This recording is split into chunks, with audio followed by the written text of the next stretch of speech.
Nouveau sujet dans la joie et la bonne humeur, puisqu'on reste dans la rubrique nécrologique avec la triste disparition de Bud Spencer. Pour ceux qui ne connaissent pas, c'était une sorte de croisement entre un Chuck Norris XXL, Sébastien Chabal et le Capitaine Nemo quand il est bourré. Alors Bud Spencer a offert à l'enfance de la plupart d'entre nous des super bons moments devant les films du lundi soir, à force d'être diffusés encore et encore sur M6. Voir un film avec ce mec, c'était la garantie d'avoir des bastons complètement connes et cartoonesques.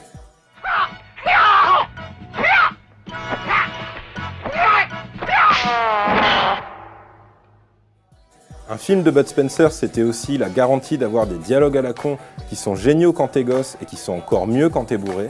Tu tiens le whisky?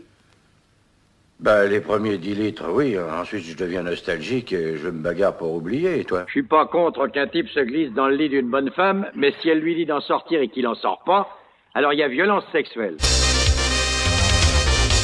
Bud Spencer, c'était pas que des baffes et des blagues avec Terence Hill, c'était aussi des traductions françaises nulles à chier de titres originaux en italien.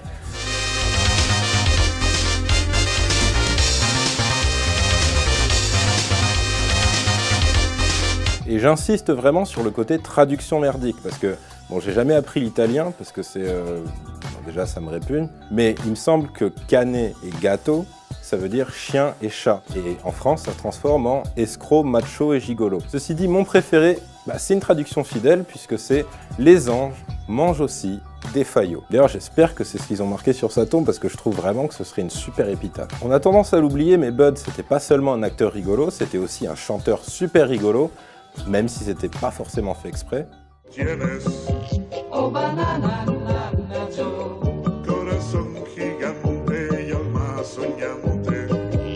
Mais bizarrement, Bud Spencer, pour moi, c'était pas vraiment des films dans mes souvenirs, c'était surtout une série qui s'appelle Extra Large.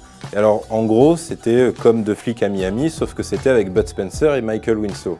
Lui, c'était le mec qui faisait les bruitages et le beatbox dans tous les films Police Academy. Donc c'était n'importe quoi. Il y avait marqué Silvio Berlusconi Communications dès la scène d'intro. Il y avait un gosse paumé qui revenait tous les 3 épisodes auxquels tu t'identifiais forcément. Des enquêtes bâclées, des scènes d'action grotesques. Enfin, c'était génial. Voilà, et je conclurai en vous lisant un extrait d'interview de Bud Spencer. En Italie, Terence Hill et moi n'existons tout simplement pas, malgré la grande popularité que nous avons encore aujourd'hui auprès des enfants et des plus jeunes. Nous n'avons jamais reçu un seul prix, nous n'avons jamais été invités au festival. Voilà, je crois que ça doit nous faire prendre conscience qu'il faut chérir nos acteurs populaires de leur vivant, histoire de leur faire sentir qu'ils nous font autant plaisir que les autres, tout simplement. Attends. Ça veut dire que tu veux qu'on considère Danny Boone comme un grand acteur?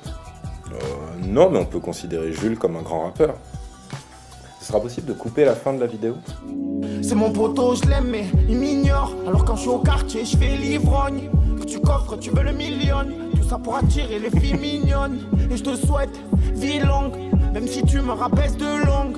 J'ai jamais voulu te faire de l'ombre, ou alors c'est que tu me connais mal.